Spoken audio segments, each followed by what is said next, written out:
My name is Mike, and I just finished the Culinary diploma. Let's talk about what you're doing before you started attending OCI. Well, let's see. I went to college and grad school. I have degrees in physics and mechanical engineering. I spent 15 years in aerospace doing something completely unrelated to this. I worked for a jet engine company, and I ended up getting laid off at the end of 2012.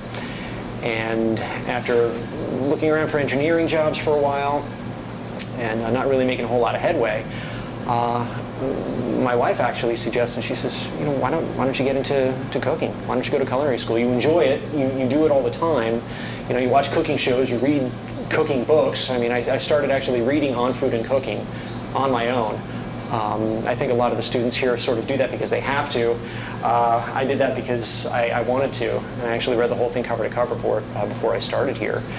And I decided, what was it, I guess about November, to start looking at a couple of different places. I looked at Le Cordon Bleu, and then after getting their spiel, I did a little research online, and I discovered, after doing some research on my own, that OCI was going to be a better choice for me.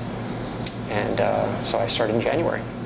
There's I think understandably a relatively thick line between working in your own kitchen at home, in your own time, with your own knives, and then taking a step into a kitchen, you know, like a professional kitchen here, with a set of knives you'd never necessarily used before.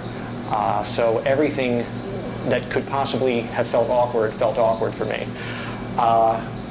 And I didn't realize, or I wasn't consciously aware of the process, but that went away very quickly. And the knives that I've been given feel far more comfortable in my hands now than anything I purchased at home. And the ones that I purchased at home now feel almost foreign to me because I never use those. I use the ones in my kit, and those are the ones that I'm comfortable with. And every day I would just walk into the kitchen, get my equipment, set things up, and just do. And that's one of the things that, again, happens over a period of time.